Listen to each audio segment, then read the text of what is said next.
Evening बच्चों। आज हम कक्षा 12 में कुछ आगे टॉपिक्स का अध्ययन करेंगे, जिनमें सबसे पहले आता है आपका इलेक्ट्रिक फ्लस्क। इलेक्ट्रिक फ्लस्क के बारे में आप लोग जानते ही होंगे, मैं एक बार फिर से रिमाइंड करा देता हूँ आपको। Electric flux, the number of electric field lines passing through from perpendicular surface is known as electric flux, denoted by phi equals to होता है आपका E into D s vector form में। अगर इसको नॉर्मली लिखेंगे तो e d s cos theta, where theta is the angle between e and d s. Now अब आगे हम बढ़ते हैं। आगे हमारा आता है terms Gauss theorem. Gauss theorem बड़ी इंपॉर्टेंट है बच्चों, आपको इसका अच्छे से अध्ययन करना है। इसका एक स्टेटमेंट होता है, इसका स्टेटमेंट होता है the surface integral of electric flux the surface integral of electric flusk is equal to 1 upon epsilon naught times charge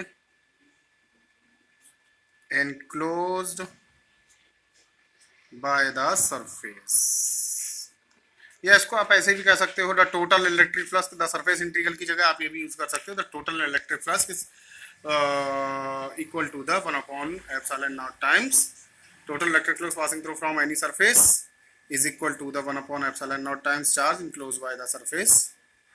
ठीक है, या इसको आप लिख सकते हो phi equals to 1 upon epsilon naught times into charge enclosed by surface, या लिख सकते हो phi equals to 1 upon epsilon naught times into q। ये आपका निकल के स्टेटमेंट आता है। अब इस स्टेटमेंट का प्रूफ हम कैसे करेंगे? तो किसी भी थ्योरम का भी प्रूफ भी होता है, तो प्रूफ हम कैसे करेंगे? प्रूफ करने के लिए आप कुछ चीज कंसीडर कर लीजिए। कंसीडर करिए, मान लीजिए कोई एक स्फेरिकल शेल है। स्फेरिकल शेल के मान लीजिए सेंटर पर कोई चार्ज क्यू रखा है। चार्ज क्यों रखा है? अब ये चार्ज की प्रॉपर्टी ये होती है कि ये चार्ज ऑटोमेटिकली डिस्ट्रीब्यूटेड हो जाता है सरफेस पर। ये आप सभी लोग जानते हैं, इसमें कोई बताने की आवश्यकता नहीं है।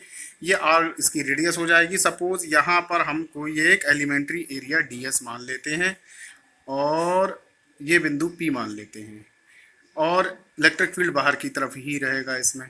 ठीक है बच्चों, तो अब हमने कोई एक गॉसियन सरफेस ले लिया ds, टोटल सरफेस हमारा s हो जाएगा, जिसको गॉसियन सरफेस कहते हैं। ये एलिमेंट्री एरिया ds है, सॉरी एलिमेंट्री एरिया हमारा ds हो जाएगा। तो हमें निकालना क्या है?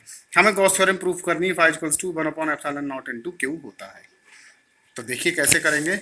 यहाँ पर पहले कंसीडर कर लेंगे, let us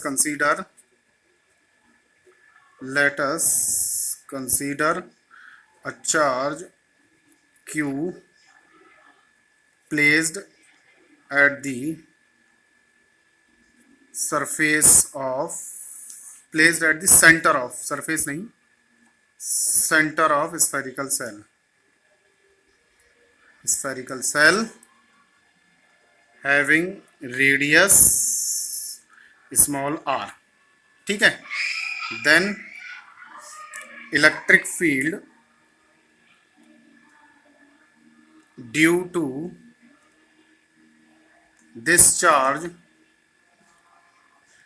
at the surface of shell is, तो यहां से ये आपका आ जाएगा E equals to 1 upon 4 pi epsilon not Q upon r square. ये इक्वेशन वन हो जाएगी। ठीक है, अब हम क्या करेंगे?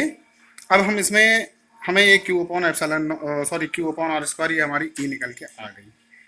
अब होता क्या है, ये यहाँ से जो हमने Q लिखा है ना, ये एक्चुअल में Q equals to 1 upon epsilon not times, चलो इसको बाद में डिफाइन करेंगे।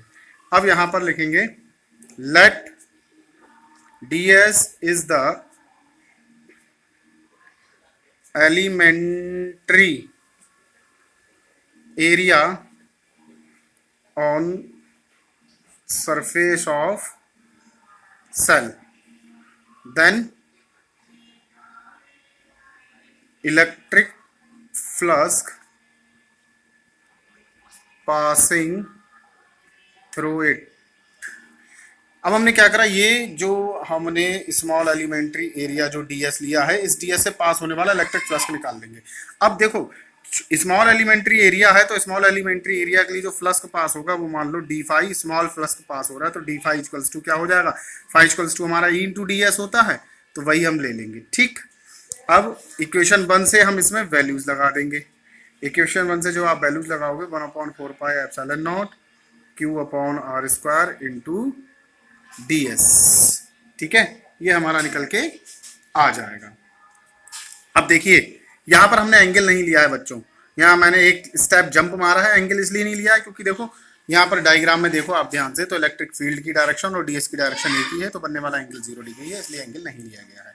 तो अब आप इसमें आगे को जब देखेंगे, तो आगे को आप जब इसको सॉल्व करेंगे तो यहाँ से ये का इतना आ जाएगा। अब देखिए ये हमने लिया है सिर्फ कितने सरफेस के लिए, इस डीएस सरफेस के लिए। अब यही चीज हम पूरे सरफेस के लिए अगर हम एस के लिए लें तो हम लिखेंगे फॉर होल सरफेस। जैसे ही फॉर होल सरफेस की बात होगी इसमें, तो बच्चों हम इसका इंटीग्रेशन कर देंगे इस तरह से। होल इंटीग्रल का साइन होता है, इसका मतलब होता है समेशन होना। देखो नॉर्मल इंटीग्रल में इसमें थोड़ा सा अंतर होता है, हालांकि होती वही चीज है इंटीग्रेशन वाली ही, लेकिन इसका मतलब होता है समेशन होना, छोटी छोटी चीजों को जोड़ के बड़ा कर देना। तो डी फाई का मतलब रह जाएगा फाई, और यहाँ से 1/4 पाई, सॉरी ये थोड़ा सा इसको जरा अच्छे से देख लीजिएगा, 1/4 pi epsilon not Q upon r square integral of D S. जैसा कि मैंने इसमें बताया कि इसका मतलब समीशन ऑफ होता है। अब देखो ये जो डी एस है, ये जो टुकड़ा है छोटा सा, ये पूरे इस स्फेरिकल सेल का टुकड़े में से ही एक छोटा सा लिया है। तो अगर मैं पूरे सेल की बात करूं, ऐसे छोटे छोटे छोटे छोटे टुकड़े जोड़कर मैं इनको कर दूं, तो पूरा सेल का आपका क्या आ जाएगा, सरफेस एरिया।